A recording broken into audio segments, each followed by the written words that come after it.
We are so excited to have Olivia on with us today. And I know she looks like she's five because, I'm 29, so she's five. But she is bringing us a story today of perseverance, chronic pain.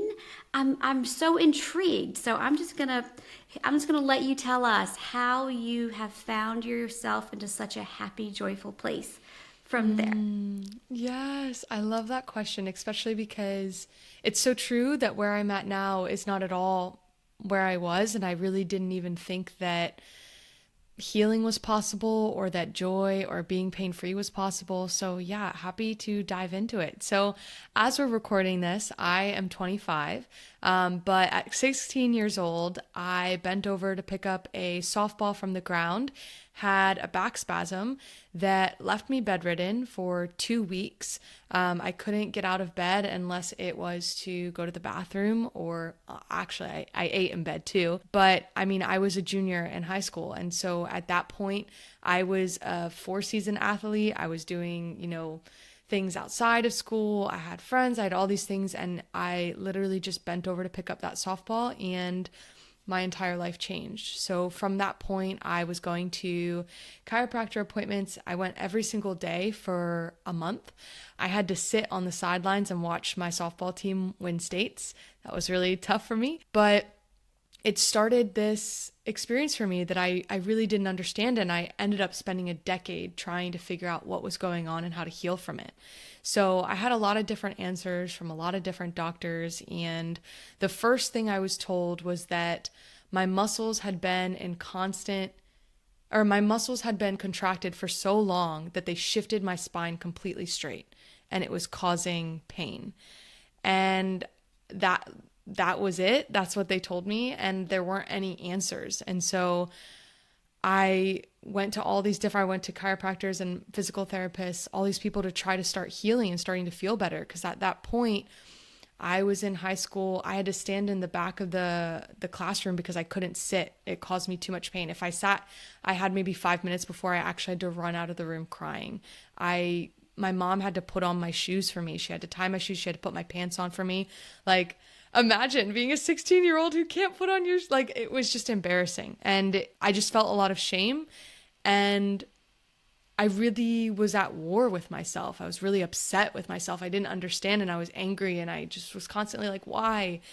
And so, I keep saying this, I went to all these doctors. I remember going to physical therapist, and I was so sensitive that he couldn't even like touch my back. Like, I had so many knots in my back, my lower back. So most of my pain was my lower back up into my neck. But I had so many knots, he could barely touch me, and I was so sensitive. And I remember laying on that table. I mean, I went 3 times a week for forever. And he would tell me things like, it's never going to get better. You're just going to have to learn to manage it. He told me as a 16-year-old that I was never going to be able to have kids. He told me that pain is just something I have to live with.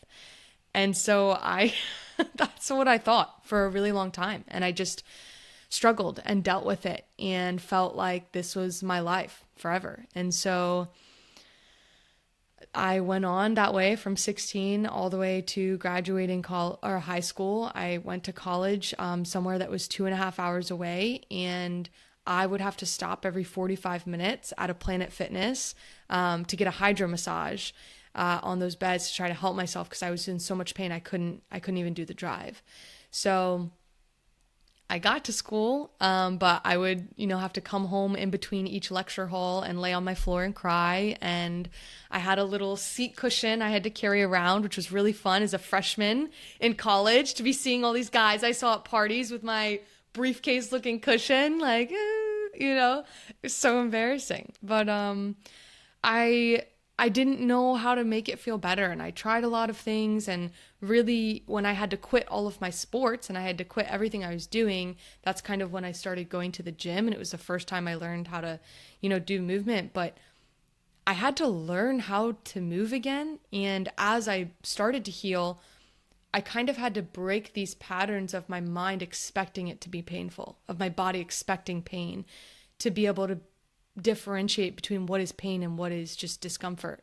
But the really I guess, crux of my healing didn't happen until COVID. So about 4 years later, I was about half a decade into this chronic illness that I was just told I would have to manage. And I was going to massage therapists, chiropractors, physical therapists. I went to rheumatologists, neurologists. I went to Johns Hopkins doctors, cardiology. Like, I had this onslaught, this ensuing of all of these different conditions outside of the chronic pain. So not only did I have the chronic pain, I started having digestive issues. I had IBS.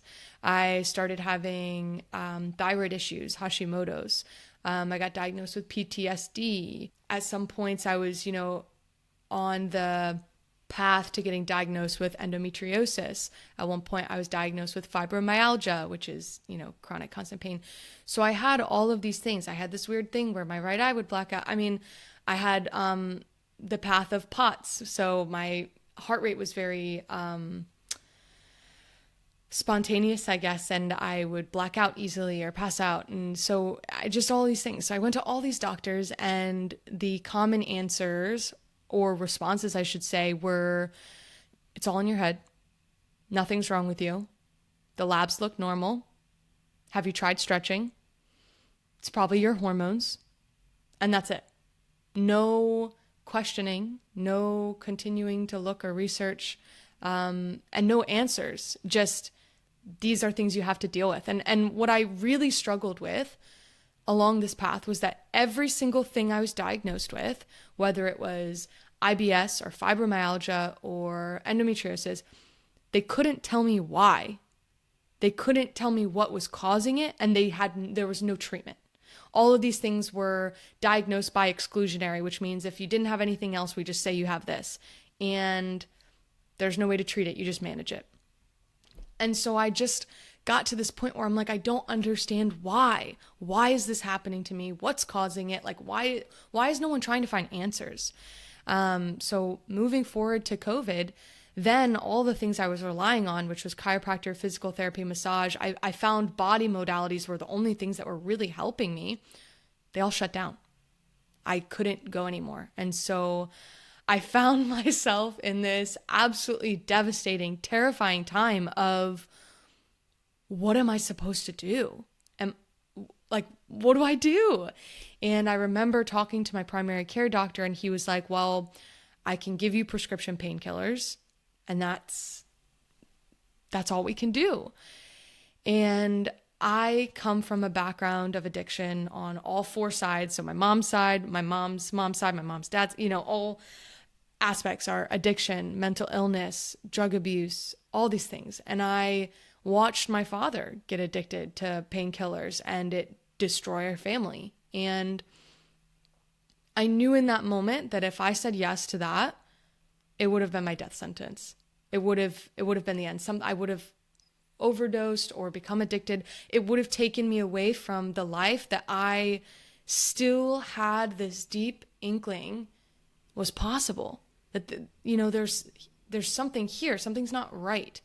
And so I said no. And I was like, what am I going to do? And that's when I turned to yoga. I had heard of yoga a few times. I've gone to a few classes and was like, this is not for me. This is too slow. I like HIIT and CrossFit and all that stuff. But I started doing yoga, and I was in so much pain. I couldn't do most of the things, and I had to accommodate a lot of it. And I struggled laying on my back. It was really, really hard at first, but I realized I was growing perception of what felt good and what didn't.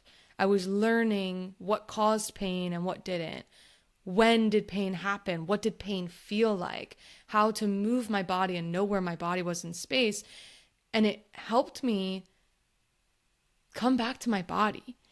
And in this moment, I've told you all of these things of what I've been experiencing, my chronic pain, all these illnesses, but what I haven't told you is my childhood, how I grew up, and all of these traumatic experiences that I have come to find and understand have caused my chronic illness and caused a lot of my pain.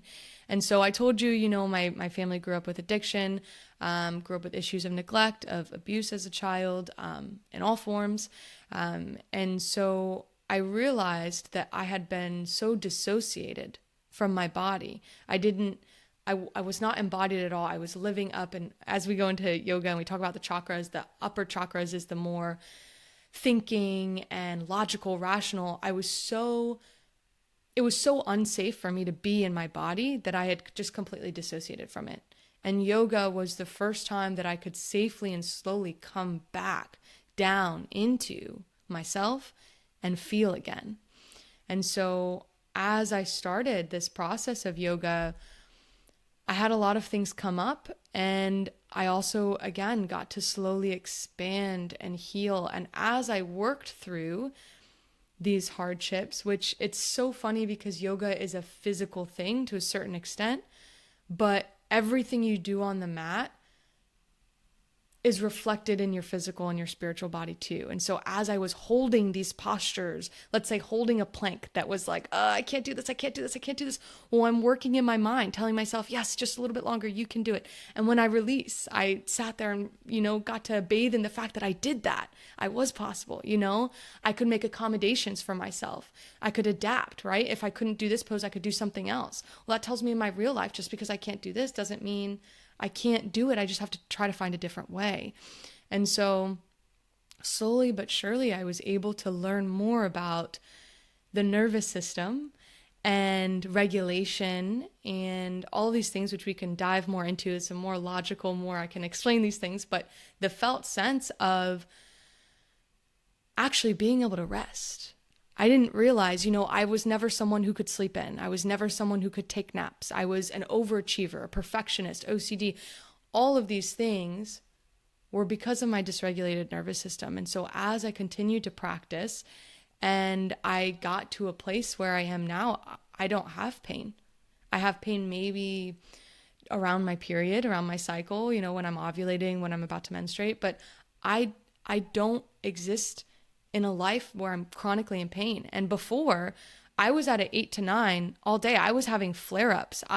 If I stepped off of a curb wrong, I was in bed for 5 days, To be in this place where I am adaptable and I am resilient is I'm just so mind blown that it was possible, and that I didn't need a prescription. I didn't need a procedure. I didn't need someone to tell me something. I just needed to listen to myself. I needed to come home to myself and be my own guide in that journey.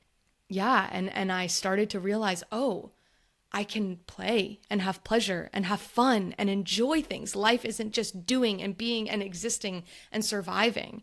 And I started being able to, connect, have better relationships, have healthy relationships.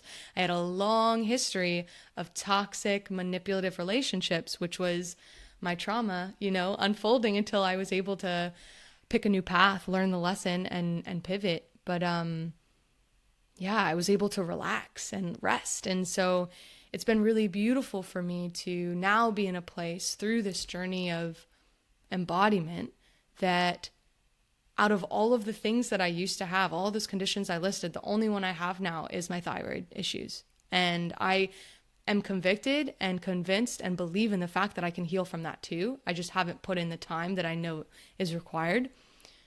But I say all of this to say that our system, the traditional Western conventional medicine system, is not set up to help you heal. It's set up to treat symptoms. It's not set up to find the root cause and to help you heal from them. And it also does not recognize this chronic illness that is so pertinent in our society that can be bogged down in most cases to stress, whether that's big T trauma or that's having a busy life. We weren't meant to do. And so I think it's really important that we spread awareness for the fact that these physical things that we may be experiencing, that you may feel alone on, that you may have had to Google for yourself because your doctors couldn't help you, they're real. And they're caused by something, but it just because it's a physical condition doesn't mean that it has a physical cause.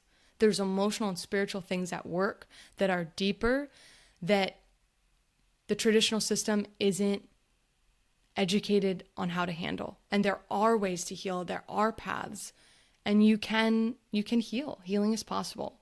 And so that is the takeaway of my story. I love that you're talking about this, and I'm a firm believer that the universe brings us where we need to be when we are supposed to be there. And I just really felt called. The last series we did was all about bravery and stories of whether that was going poop at school for the first time or starting your own Yeah. business, like, these different braveries. Through those stories, we learned that childhood trauma was like the root of all these situations. And so then it was like, well, gosh, I wasn't abused as a child. I wasn't starved or hit or anything. I can't Yeah. possibly have childhood trauma. But then as we started unpacking it more, I realized it is prevalent, and Yeah. it does lend itself to so many physical, because our body, I know it sounds crazy even when I say it to myself, our body's a living thing. Yes. It's an energetic Yes, being. it is porous to its environment, literally and Yes. figuratively. And so Yes. it's going to respond to things, which is good, because we don't want to go through life hollow and callous. And kind of like love and hate are on the same spectrum, they're not indifferent. And so you can't Yeah. have pleasure without pain. And so I love that you're talking about this, especially someone your age, because I think that just cliche, we think, oh, Yeah. 45-year-old housewife who's taking her kids Ritalin, she's going to have chronic pain from stress and things like that. And so I kind of come back to, I got my popcorn out when you started talking Yeah. about how you bent down. So, and then I immediately flashed to Sex in the City, where Miranda gets stuck in the shower and Carrie has to come rescue her in the bath mat. So, what was that like? Like, so you're just living your life. You've got Trapper Keeper. You're going to school. Everything's cool. What does it Yeah. feel like? And then, like, what happens right after that? Yeah. So I bent down to pick up the ball and I had just this overwhelming sense of pain. This heightened awareness of every single muscle in my body, because anytime I tried to even start to move, even the awareness of beginning to move was excruciating. I was on the floor, we were outside, I was on the sidelines, Yeah. back a little ways. I was on the floor for 45 minutes until it was my time to bat, and I didn't show up until people started looking around and I was on the ground. Eventually I was able to get to my hands and knees, but I mean, the kind of pain that trying to move, like, you almost black out, and to be honest, I think I really dissociated from that pain as well. I can tell you what it felt like, but I think a lot of it, my body was like, okay, consciousness here, pain here. But what I can tell you, so I eventually got to my hands and my knees. My mom pulled the car around, and the way the field was situated is that there was like the back of the school's driveway. I don't know what lane that would be, but like for big trucks and stuff, was right around the field. So my mom pulled up to the side of the field. I got in belly first into the back seat of her car, had to lift my knees up, or like my legs up, so that she could close it.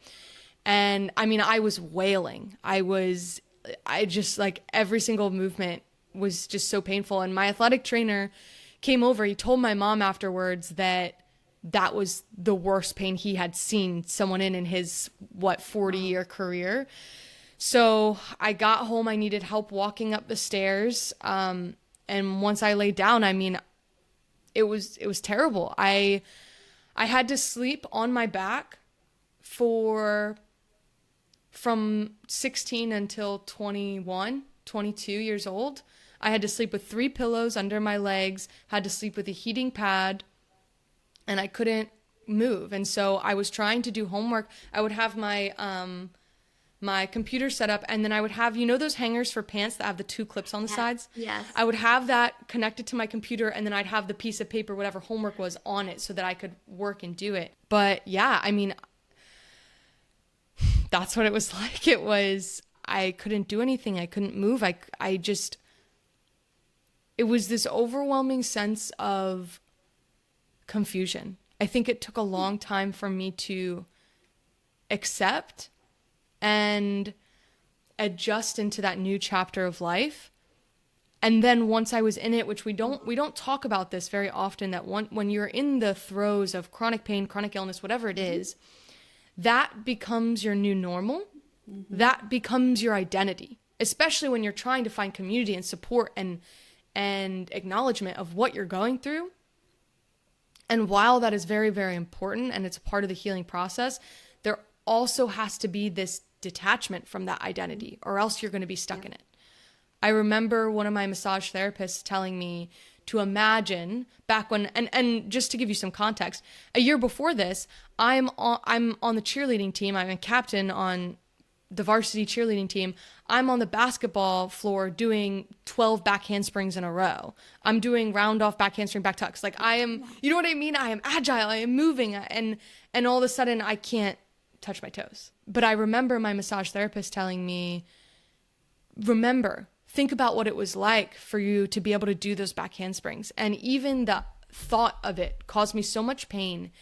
And I just thought that was so unnecessary and honestly like rude to like tell me to do. I was like, I can't do that. I don't know what that feels like. I'm never going to feel that again, you know? But being stuck in that identity, that perception of your reality is just as important as the actual reality. So that's a roundabout way. I got off on a tangent there, but yeah. No, and I love it. And it kind of brought you perfectly to where my next question was. So if we'd asked you the day before that softball game, how do you feel? Are you stressed? Like, did your boyfriend just break up with you? Were you just bullied by someone? Like, was there a catalyst, or was it just like death by 1,000 paper cuts? I think it was a little bit of both. So I do remember, well, what I can tell you is I would have said, I feel fine. That's what I would have said. That's what I would have felt. But what I can tell you is about 2 weeks before that, I had been on the ground, or well, 2 weeks before that, I had gone to my athletic trainer and told him that I had low back pain issues. And we thought it was just my period because you're a woman at that point. And so I had a few exercises I was doing. And I can tell you about 6 months before that, I had lost all of my tumbling. I stopped being able to do any of it. I couldn't even Like throw you a had back the handspring. twisties, like back, Like like I would go to do a back handspring and I would just like fall on my neck. Like I couldn't do it. And so I actually got cut from the cheerleading team. I got moved down to JV, which had never been heard of in history. And I was family friends with the coach. So it was really, Weird, really awful and weird. So I started going to private tumbling lessons to try to get all of my tumbling back. I couldn't get it. Something was stopping me. And at the time I also had a really manipulative and abusive boyfriend, and I was, he was constantly cheating on me and then telling me he wasn't and doing sketchy things. And so there was a lot, I was at that point had a tough relationship with my dad. There was a ton of things that were happening, and there were signs. I just was so,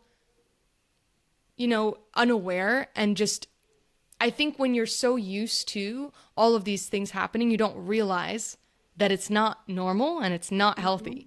So, yeah. the analogy I use, because I've realized that too on the emotional side. You don't realize the emotional armor and the weight of that you carry around until you can take it off. And then you think, oh gosh, not only I'm not as hot, but I can now run up the stairs versus walk up the stairs. I'm not dragging to bed at 8 o'clock at night after a bottle of wine. Like you don't realize, because you physically and emotionally condition. So, and the other night our smoke detector was doing that beep thing. And I was like, help me now. Like I can't take this beep thing. But then I was on a conference call with someone and theirs was beeping the entire background. And I finally I was like, girl. And she goes, oh yeah, it's been like that for so long. I don't hear it anymore.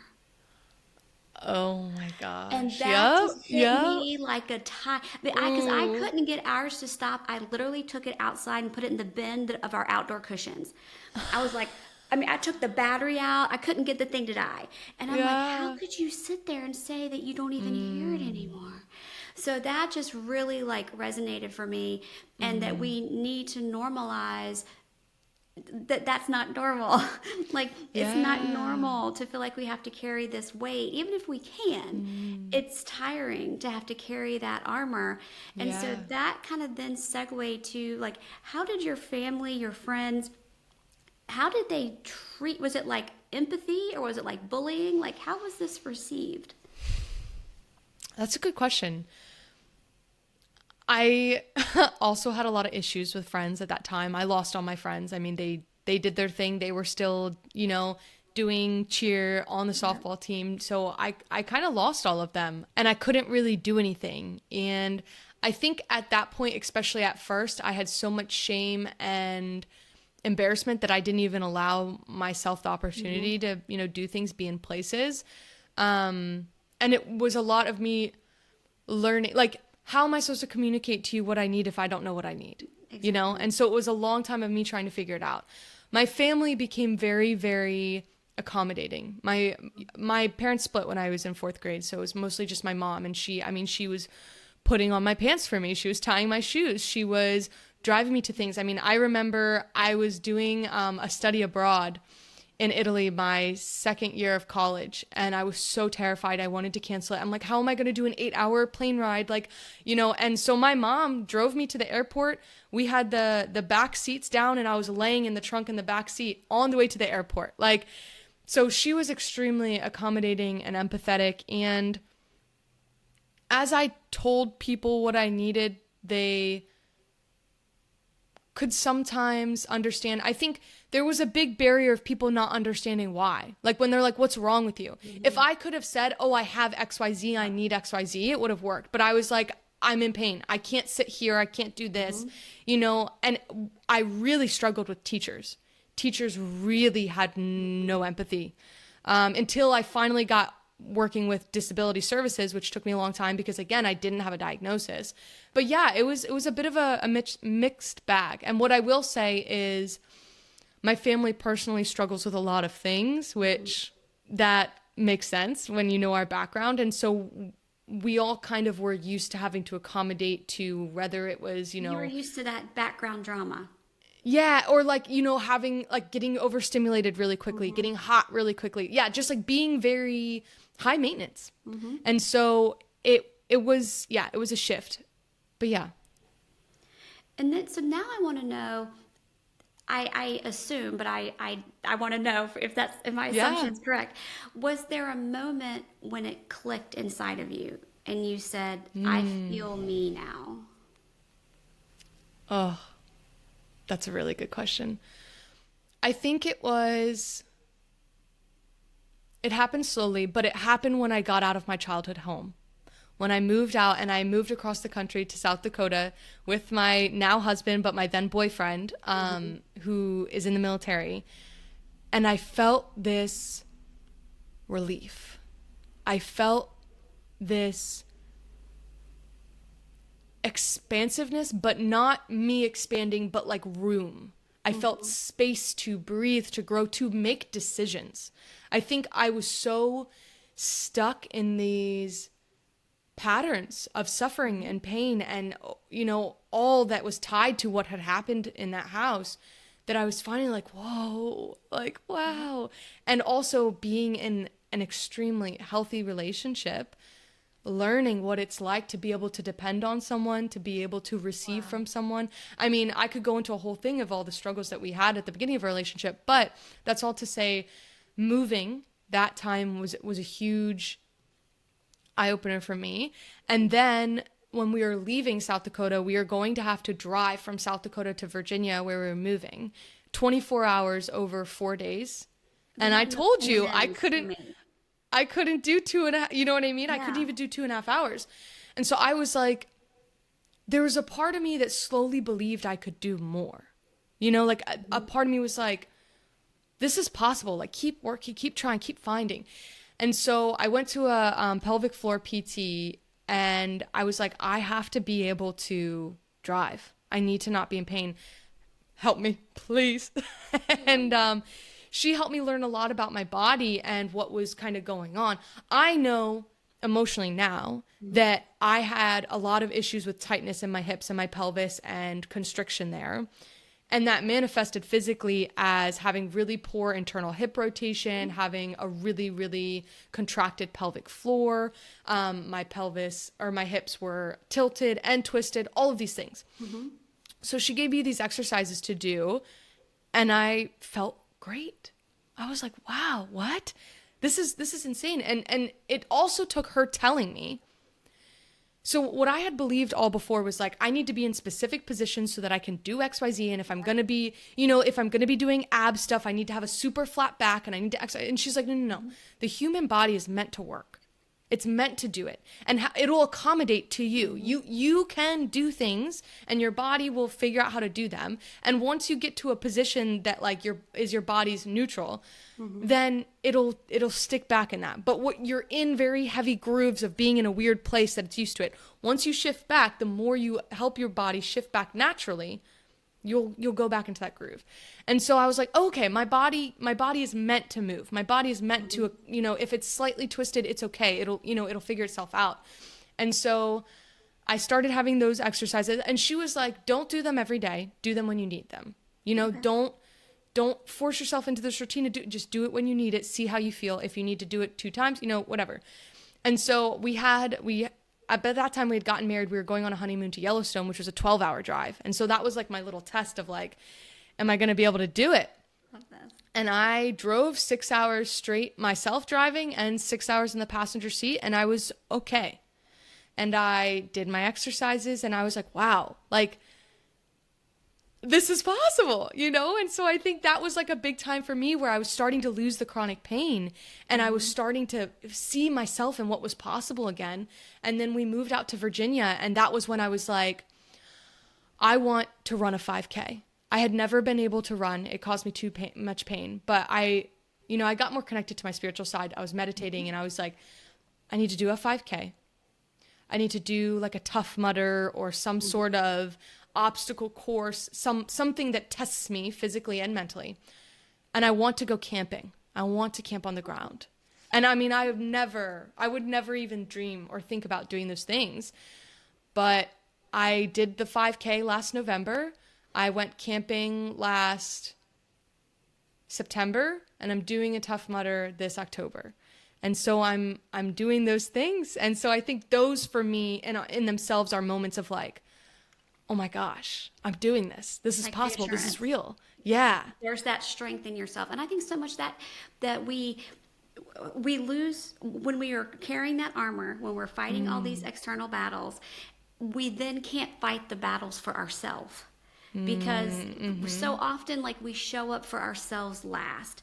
And so we're trying to pour from this cup that's already empty. So now that you're kind of on this other side, how do you keep your cup from getting empty? How do you pour yourself first? So it was really hard for me at first because I was, and I'll be honest, I think I differ a lot from the people pleasing, I don't want to say trope, but experience that a lot of women have. Because of my chronic illness, I had become so ego focused. I had to think about me first. I had to do these things or else I couldn't survive. So I was only me. I had no consciousness or awareness or attention to others. And so for me, actually, a lot of my healing was, how do I create space for others again? And without sabotaging myself and falling down in the trap.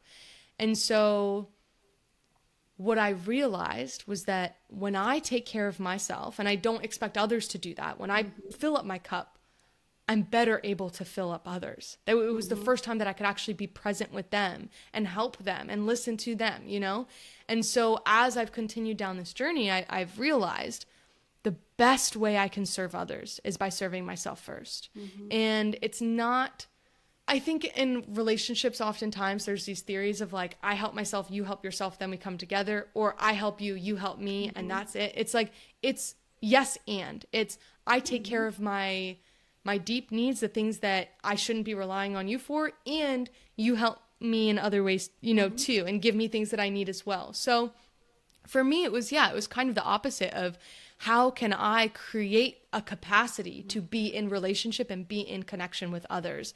And that has helped me realize like, no, you need to give yourself in order to give them, but like, you also need to be in relationship with them in order to feel the most yourself too, because that can be really isolating. So yeah, it was a little bit of a different journey, but I love it. And I love that we're unpacking it, because it is, depending on where you're starting from, your pivot point is, I love that you're kind of sharing with that. And so kind of let's say that someone wants to find more information about you or Yes. maybe follow you or Yes. kind of learn what a day in the life is like what are you eating for Yeah. breakfast today, or how do you meditate, like where can they Yes. look for these things? Yes. So I am on Instagram. So at Better Life with Liv. That's kind of where I live. I also am on YouTube. You can subscribe to get some videos. So I deeply believe that yoga is a helpful embodying experience that can help anyone grow and live better wherever they are in the world. And so that has become my passion and my kind of modality, the way that I help others find this Mm-hmm. healing that I have. So YouTube, you'll find videos. Instagram, I'll share pieces of wisdom, practices, and announcements. I'm going to be launching a membership soon, which I'm really excited about. And so, yeah, that's a little bit about how to find out more about me and also just yoga. Yeah, as you were talking, I was like, I need to go to her like a 6 week hip opener class or something. Like every time I go Yes. to the doctor, they're like, your hips are tight. I'm like, thank you, Nancy Drew. Thank you. Like, meanwhile, my dog can lay like a frog. She can completely spread her Mm-hmm. back legs. And I'm like, okay, that's my Yeah. goal, is to like get to Yeah. frog. So I'm so glad that you're coming out and being vulnerable, because you open yourself up for judgment and criticism and like Mm. finger wagging. One of my girlfriends has Crohn's, and I heard a Mm-hmm. lot of her story in your story. And as a society, if someone has cancer or a tumor or something, it's like we have these accepted Yes. diseases, and Yes. unless you have one of those, oh, I'm sorry, Mm-hmm. your pain doesn't matter, or you can just go pick a corner to die in because you're not one of our Yeah. approved, things. So Yeah. I'm so glad that you talk about this, and especially, just for your age, but also how you didn't just say, oh, well, they're throwing in the towel, I'm going to throw in the towel, and I'm just going to pick a corner and go die in it with my trapper keeper. Like, you pushed forward. Like, I love Yes. that. And the last question, I promise I'll let you go, because I want to ask, No, like, yeah. your relationship with your husband now, Mm. was he always supportive and helpful, or was he like a little bad, and you had to be like, no, this is how you treat me? Like, how'd that go down?